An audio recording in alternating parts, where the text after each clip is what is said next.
La muerte del tigre. La comunidad de los Bolometic estaba integrada por familias de un mismo linaje. Su espíritu protector, Sugail, era el tigre, cuyo nombre fueron dignos de asumir por su bravura y por su audacia. Después de las peregrinaciones inmemorables, huyendo de la costa del mar y su tentación suicida, los hombres de aquella estirpe vinieron a establecerse en la región montañosa de Chiapas, en un valle rico de prados, arboleda y aguajes. Allí la prosperidad les alzó la frente, los hizo de ánimo soberbio y rapaz. Con frecuencia descendían a cebarse en las posesiones de las tribus próximas. Cuando la llegada de los blancos de los Caxales, el ardor belicoso de los Bolemit se lanzó a la batalla con un ímpetu que al estrecharse contra el hierro invasor vino a caer desmoronado. Peor que vencidos, estupefactos, los Bolometic resintieron en su propia carne el rigor de la derrota, que antes jamás habían padecido. Fueron despojados, sujetos a cárcel, a esclavitud. Los que lograron huir, la ruina de sus condiciones les sopló al oído este proyecto. Los hizo invencibles a la hazaña de sus perseguidores para ejecutarlo. Buscaron refugio en las estribaciones del cerro. Allí se detuvieron a recontar lo que se había rescatado de la catástrofe. Allí iniciaron una vida precaria donde el recuerdo de las pasadas grandezas fue extinguiéndose, como un manso rescoldo que ninguno era capaz de avivar. De cuando en cuando, los hombres más valientes bajaban a los parajes vecinos para trocar los productos de sus cosechas, para visitar los santuarios, solicitados a las potencias superiores que cesaran de atormentar a Sugail, al tigre, al que los brujos habían oído rugir herido en la espesura de los montes. Eran generosos para las ofrendas y, sin embargo, sus ruegos no podrían ser atendidos. El tigre aún tenía que recibir muchas heridas más. ¿Por qué la codicia de los caxalanes no se aplacaba, ni con la predación ni con los tributos? No duermen. Vela en ellos, en sus hijos, en los hijos de sus hijos. Y los caxlanes avanzaban despiertos, hollando la tierra con sus grandes y pesadas botas, derramando en todo el alrededor su mirada de gavilán, chasqueando nerviosamente su látigo.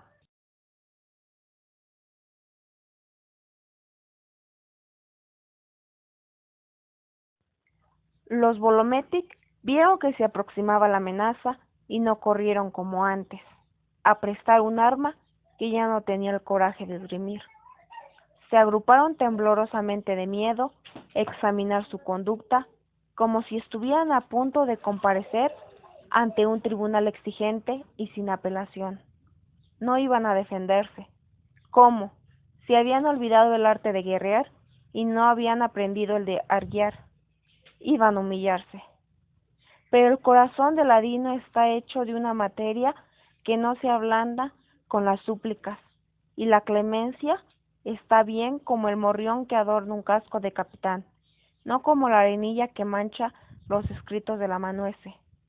En este papel que habla se consigna la verdad, y la verdad es que todo este espacio, con sus laderas buenas para sembrar trigo, con sus pinares que han de talarse para obtener leña y carbón, con sus ríos que moverán molinos, es propiedad de don Diego Mijangos y Orantes, quien probó su descendencia directa de aquel don Diego Mijangos conquistador y de los otros Mijangos que sobrevinieron después encomenderos.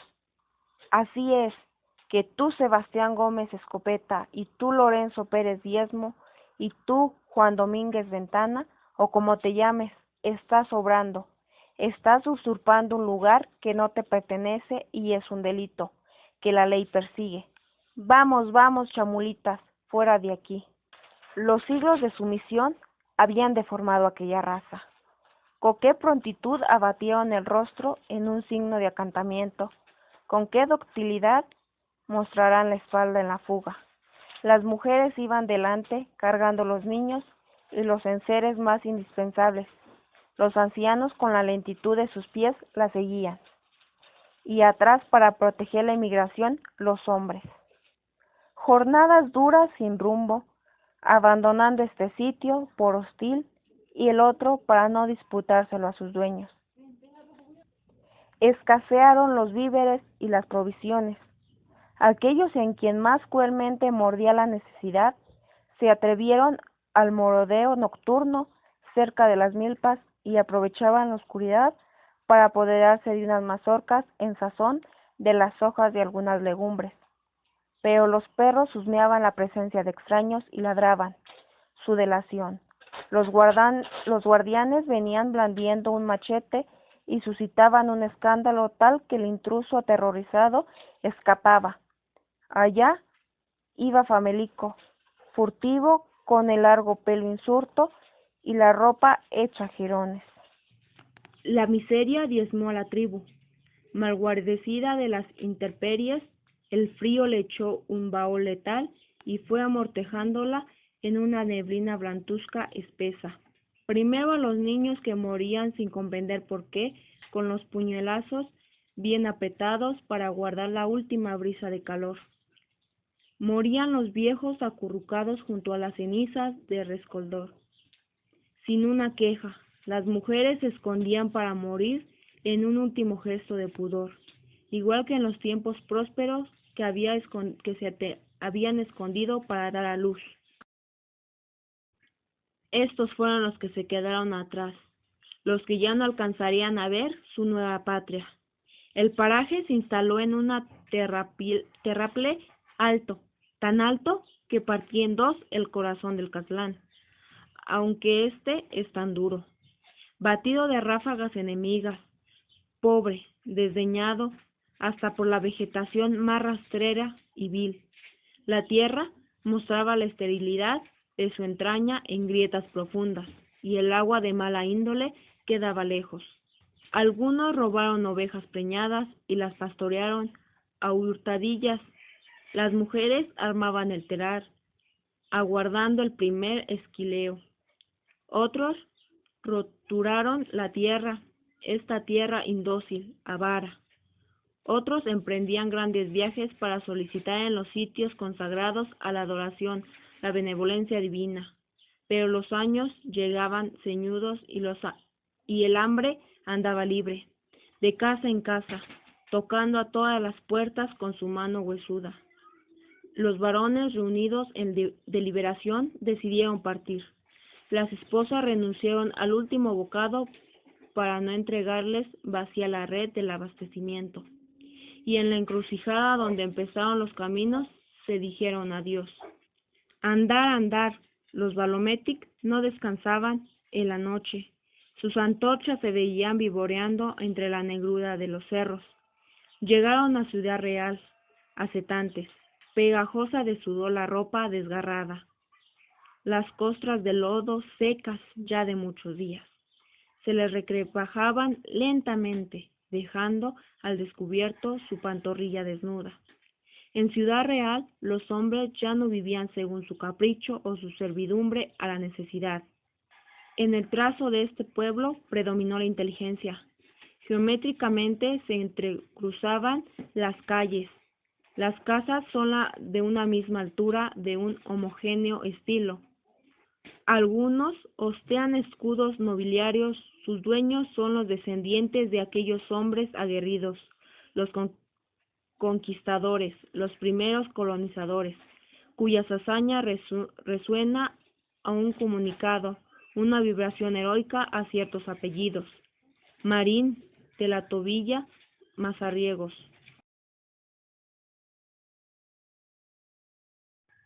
Durante los siglos de la colonia y los primeros lustros de la independencia, Ciudad Real fue asiento de la gobernatura de la provincia.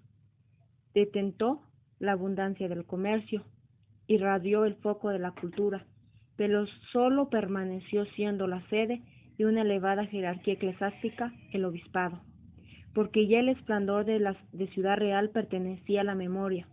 La ruina le comió primero las entrañas. Gente sin audacia y sin iniciativa, pegada de sus blasones, sumida en la contemplación de su pasado, soltó el bastón del poder político, abandonó las empresas mercantiles, cerró el libro de la disciplina intelectuales, cercado por un ferro anillo de comunidades indígenas sordamente enemigas. Ciudad Real mantuvo siempre con ellas una relación presida por la injusticia. A la rapiña sistemática correspondió un estado latente de protesta que había culminado varias veces en cruentas sublevaciones, y cada vez Ciudad Real fue menos capaz de aplacarlas por sí misma. Pueblos vecinos, Comitán y Tuxtla Chiapas de Corzo, vinieron en auxilio suyo. Hacia ellos emigró la riqueza, la fama, el mando. Ciudad Real no era ya más que un presunto y vacío cascarón, un espantajo eficaz tan solo para el alma de los indios tercamente apegados al terreno. Los Bolometic atravesaron las primeras calles entre la tácita desaprobación de los transeúntes, que esquivaban con remilgados gestos al roce de aquella ofensiva miseria. Los indios examinaban con una incomprensión insistente y curiosa el espectáculo que se le ofrecía a su mirada. Las macizas construcciones los abrumaron como si estuvieran obligados a sostenerlas sobre sus lomos. Las exquisitez de los ornamentos, algunas rejas de hierro, algunas fachadas de piedra, les movían el deseo de aplastarlos. Reían ante la repentina aparición de objetos cuyo uso no acertaban a suponer. Figuras de porcelana, prendas de encaje, se extasiaban ante esa muestra que de la habilidad de su trabajo exhibe el fotógrafo. Tarjetas postales en las que aparece una señorita meditando melancólicamente junto a una culma truncada, mientras en el remoto horizonte muere melancólicamente también el sol. ¿Y las personas? ¿Cómo veían a las personas los Bolometic? No veían la insignificancia de estos hombrecillos, bajos, recogentes, rubicundos, bajagues de su stripper energía y osada. Resplandecía únicamente de sus ojos el rayo que en otro tiempo los aniquiló, y a través de la fealdad de la decadencia de ahora la superstición del vecino aún vislumbraba el signo misterioso de la omnipotencia del dios Cactlán. Las mujeres se deslizaban con un paso menudo, reticente de paloma, con los ojos bajos, las mejillas arreboladas por la ruda caricia de cierzo. El luto, el silencio iba con ellas, y cuando hablaban, hablaban con esa voz de musgo que adormece a los niños, a los recién nacidos, que consuela a los enfermos, esa voz de quien mira pasar a los hombres tras una vidriera. El mercado atrajo a los forasteros con su bullicio. Aquí está el lugar de la abundancia, aquí el maíz que sofoca las bodegas con su amarillez de oro, aquí las bestias de sangre roja destazadas pidiendo de enormes garfios las frutas pulposas, suculentas, el durazno con su piel siempre joven, los plátanos vigorosos machos, la manzana que sabe en sus filos ácidos a cuchillo, y el café de virtudes vehementes que llama desde lejos al olfato, y los dulces minuciosos bautizados con nombres gentiliosos y distantes, tatarita y africanos, y el pan con el que Dios saludaba todas las mañanas a sus hijos. Esto fue lo que vieron los Bolometic, y lo vieron con un asombro que ya no era avidez, que desarmaba todo ademán de posesión, con un asombro religioso. El gendarme, encargado de vigilar aquella zona, se paseaba distraídamente entre los puestos, caturreando una cancioncilla, espantando aquí y allá una mosca, pero cuando advirtió la presencia de esos vagabundos andrajosos, estaba acostumbrado a verlos, pero aislados, no en un grupo como ahora. Adoptó automáticamente una actitud de celo. Empuñó con más fuerza el garrote, dispuesto a utilizar a la primera tentativa de robo o de violación a ese extenso y nebuloso inicio de la ley que jamás había leído, por cuya existencia sospechaba. perturbaciones del orden público.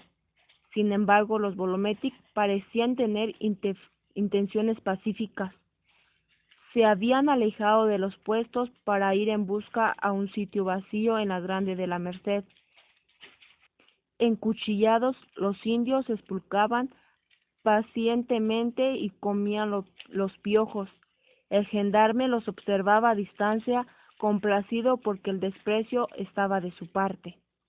Un señor que rondeaba en torno a los Bolometic se decidió por último a abordarlos. Rechondo, calvo, animado por una falsa jovialidad, les dijo en su dialecto: «Hola, machulupitas, ¿están buscando trabajo?». Los Bolometic cruzaron entre sí rápidas y recelosas miradas. Cada uno descargó en el otro la responsabilidad de contestar. Por fin el que parecía más responsable y era más respetado por sus años y porque había hecho un viaje anterior a Ciudad Real, preguntó: «¿Acaso tú puedes darnos trabajo? ¿Acaso eres enganchador?». «Precisamente, chamulita, y tengo fama de equitativo. Me llamo Plácido Ortiz». «Ah, sí, don Plácido». El comentario era más bien seña de cortesía que de participar en aquella opinión. El silencio se extendió entre los interlocutores como una mancha. Don Plácido tamborileaba sobre la curva de su abdomen a la altura del botón del chaleco, a donde debería enroscarse la leotina de oro. Constatar que no era propietario aún de ninguna leotina le hizo hincar espuelas a la conversación. «Entonces, ¿qué hacemos? ¿Trato?». Pero los indios no tenían prisa. No hay prisa de caer en la trampa. «Bajemos de nuestro propio paraje. Hay escasez allá, patrón. No se quiere dar las cosechas. Más a mi favor, chamulita. Vamos al despacho para ultimar los detalles». Don Plácido echó a andar seguro de que los indios lo seguirían, hipnotizados por esta seguridad. Los indios fueron tras él. Lo que don Plácido llamaba con tanta puma su despacho no era más que un cuchitril, un cuarto redondo en donde las calles paralelas al del mercado. El moblaje lo constituían 2 mesas de ocote. En más de una ocasión la astilla de su mal pulida superficie había rascado las mangas del único traje de don Plácido y su socio. Un estante repleto de papeles y 2 sillas de inseguras patas.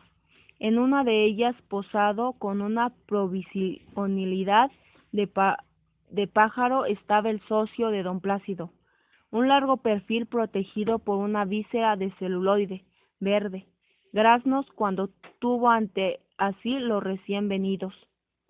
«¿Qué trae usted de bueno, don Plácido?». «Lo que se pudo conseguir, mi estimado.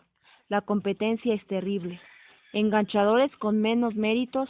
Yo tengo título de abogado, expedido por la Escuela de Leyes de Ciudad Real, y con menos experiencias que yo me arrebataron los clientes. Usa otros métodos.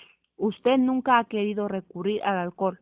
Un indio borracho ya no se da cuenta ni de lo que hace ni de lo que se compromete, pero con tal de ahorrar lo del trago».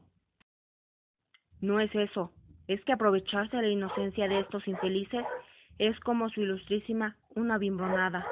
El socio de don Plácido mostró los dientes en una risita maligna. «Así nos va con sus ideas. Usted es el que afirmaba que todo podía faltar en este mundo, pero siempre sobrarían indios. Ya lo estamos viendo. Las fincas que nos encomendaron, sus intereses corren el riesgo de perder sus cosechas por falta de mano de obra». «Es de sabios cambiar de opinión, mi querido socio. Yo también decía, pero en fin, no hay por qué quejarse. Ahí los tiene usted». Don Plácido hizo el ampuloso, además, con el que prestidigitador decorre el velo de las sorpresas, pero el sentido de apreciación de su socio permanecía insonable. «¿Esos?». Don Plácido se vio en el penoso de impostar la voz. «¿Esos? ¿Con qué tono lo dice usted, señor mío? ¿Qué tacha podía ponerles?». El socio de don Plácido se encogió de hombros. «Están en el sopilote de Inca, como quien dice. No van a aguantarnos el clima de la costa y como usted es tan escrupuloso. Don Plácido se aproximó a su socio, enarbolándolo un dedo humorísticamente amenazante. Ah, mañoso, si bien hace la llamarle un ave de mar agüero, pero recuerdo, mi estimado, aquel refrán que aconsejaba no meterse en lo que a uno no le importa. ¿Es acaso responsabilidad nuestra que estos indios aguanten o no el clima? Nuestra obligación consiste en presentarlos vivos ante el dueño de la finca. Lo que venga después ya no nos incumbe. Y para evitar nuevas disquisiciones, fue al estante y apartó un fajo de papeles. Después de entregarlos a sus socios, se volvió a los Bolometic comunicándoles: a ver, pónganse en esa fila, pase uno por uno ante la mesa del señor y conteste lo que se les pregunte, sin decir mentiras, chamulitas, porque el señor es brujo y los puede engañar. Saben que no pueden ponerse esa víscera para no lastimarlo con su fuerza de su vista. Los Bolometic escucharon esta amonestación con creciente angustia. ¿Cómo iban a poder seguir ocultando su nombre verdadero? Lo entregarán, pusieron su gail al tigre herido bajo la potestad de sus manos manchadas de tinta. Pablo Gómez Bolón, Daniel Hernández Bolón, José Domínguez Bolón. El socio de don Plácido taladrá a los indios con una inútil suspicacia. Como de costumbre, estaban tomándole el pelo.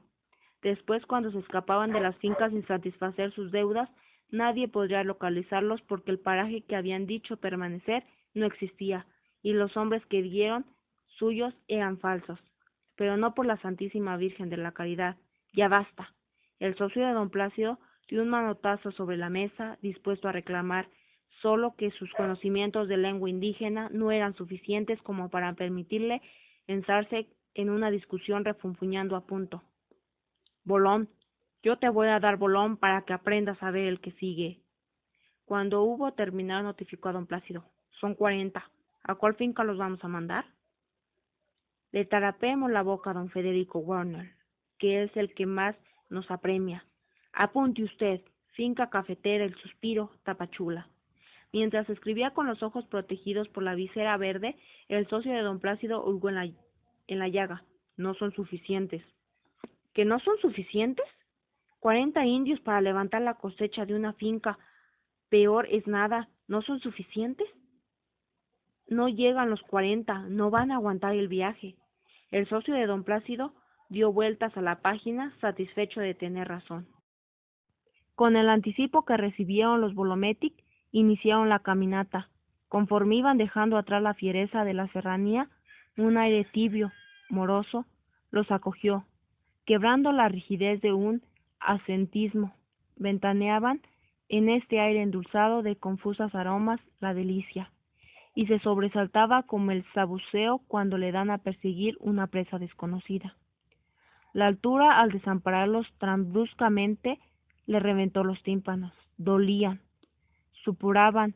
Cuando los Bolometic llegaron al mar, creyeron que aquel gran furor era mudo. La única presencia que no se apartó fue la del frío. No abandonaban este reducto del que siempre habían sido dueño. A diario, a la misma hora. Aunque el sol de los trópicos derritiera las piedras, el frío se derrocaba en forma de culebra, repugnamente, y recorría el cuerpo de los Bolometic, trabando sus quijadas, sus miembros, en un terrible temblor. Después de su visita, el cuerpo de los Bolometic quedaba como amortecido. Se iban encogiendo poco a poco para caber en la tumba. Los sobrevivientes de aquel largo verano no pudieron regresar. Las deudas añadían un eslabón a otro.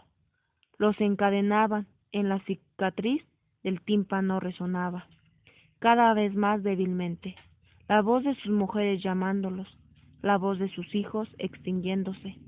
Del tigre del monte nada se volvió a saber.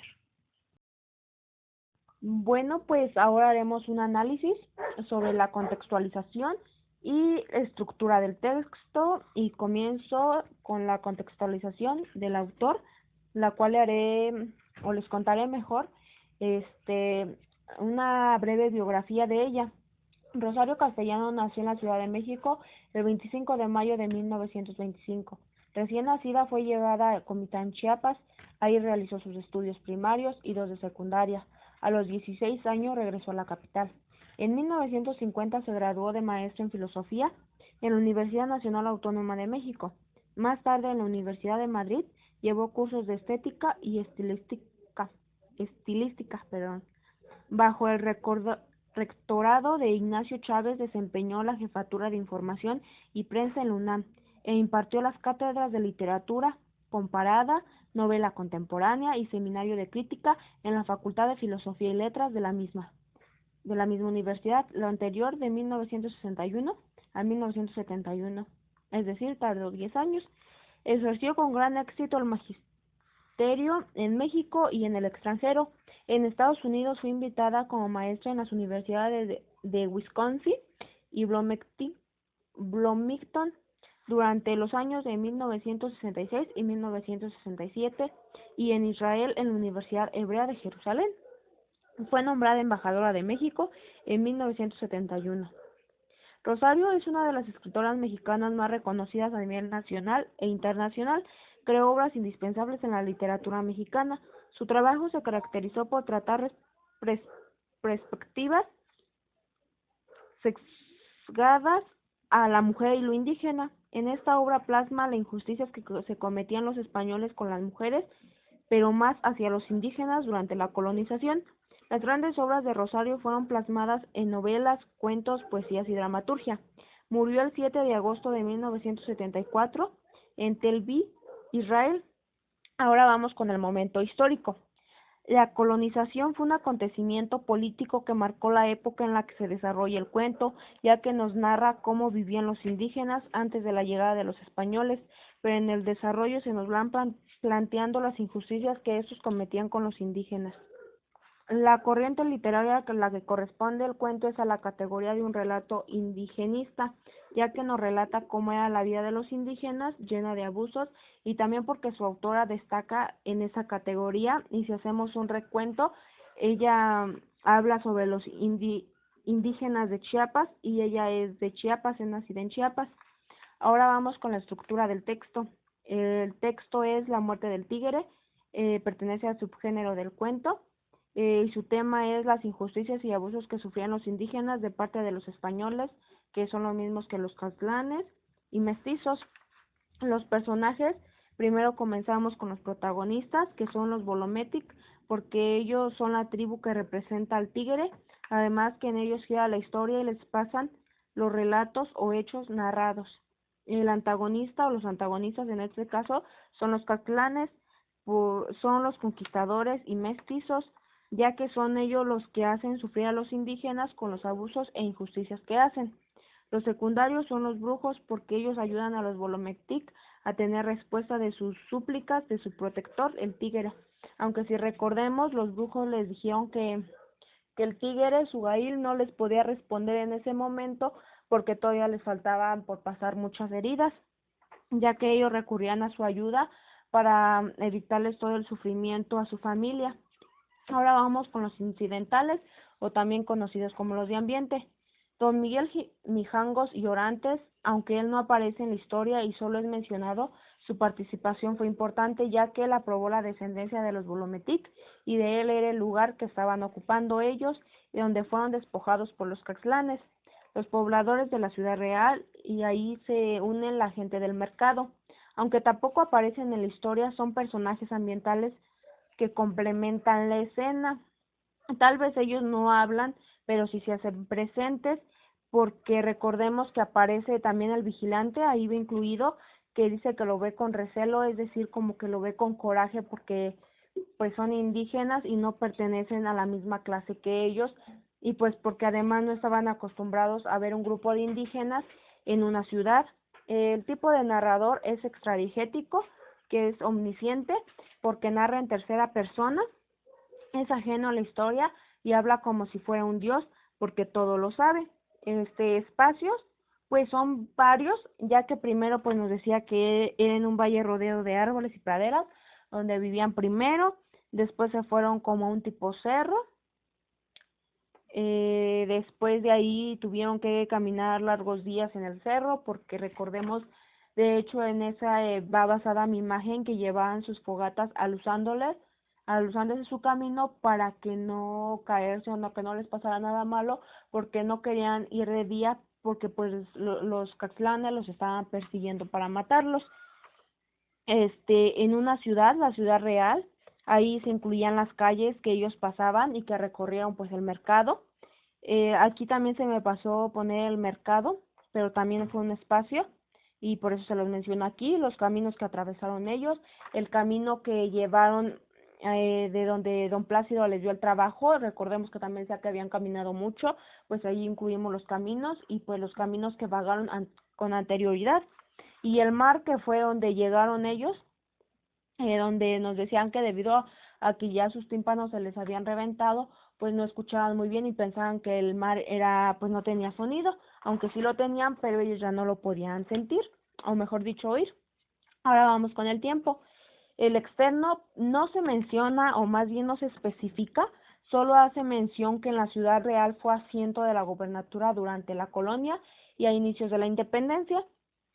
Y pues no lo especifica como ya lo mencioné, pero sabemos de qué tiempo nos están hablando por la biografía de la autora y porque hace mención de la colonización y la independencia de nuestro país, y por eso lo puse ahí.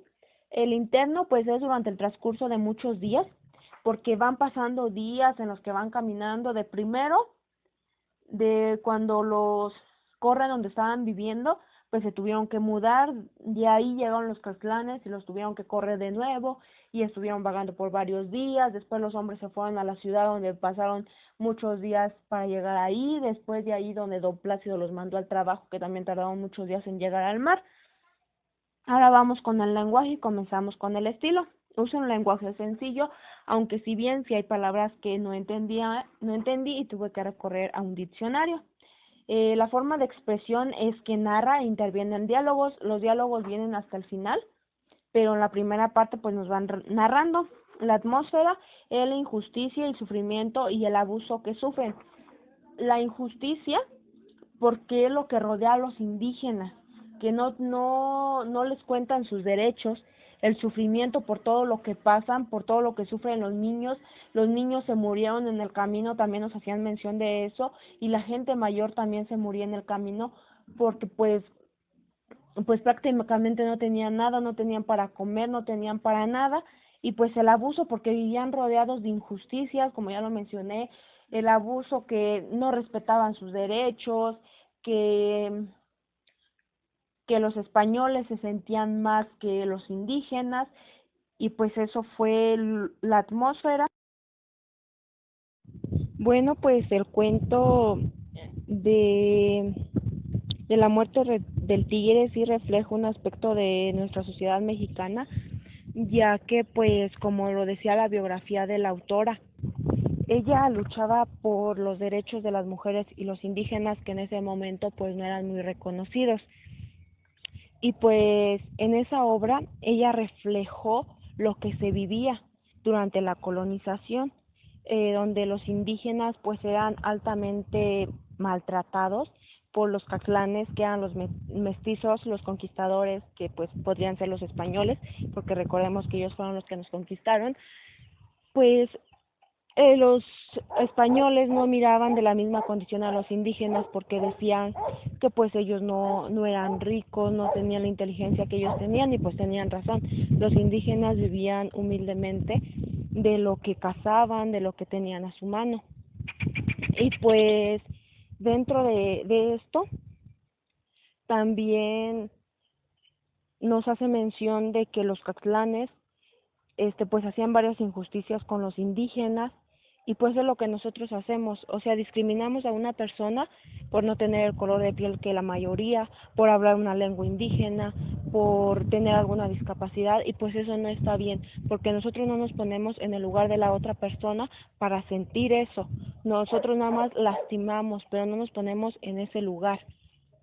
Entonces, pues también no estuvo bien que los catalanes se aprovecharan de eso para, para lastimar a las personas indígenas, porque pues los niños, nos decían que los niños morían sin saber el por qué, y pues los niños no tienen la culpa de haber nacido indígenas, ellos no tenían la culpa de haber nacido así, y sin embargo pues eso no los tomaban en cuenta las otras personas. Y pues nos decía que de cuando murió el tigre fue cuando la comunidad de los Balometic pues ya no había ninguno de ellos, porque pues los hombres murieron, no aguantaron las altas temperaturas de donde los mandaron a trabajar, y pues ya no se escuchó decir nada de ellos, ya no escuchaban y no veían a su familia, dejaron a sus hijos, a sus mujeres solas, y pues por eso se decía que murió el tigre.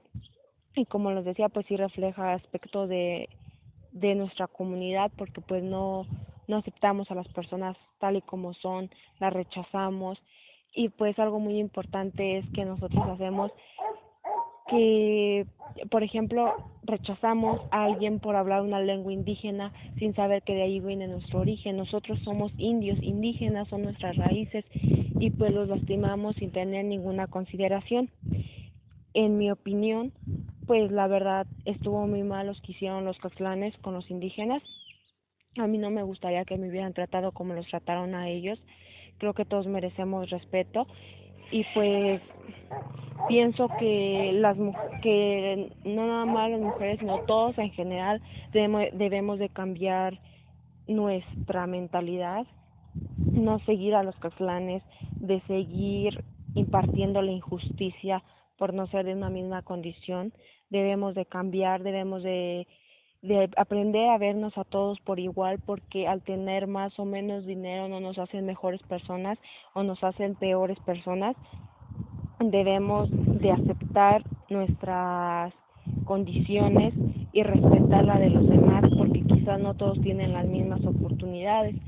Si lo volvemos a relacionar, pues los indígenas no tenían las mismas posibilidades que tenían los catlanes. Ellos podían estudiar, podrían conseguir doctorados, y pues los indígenas no, porque vivían pobremente.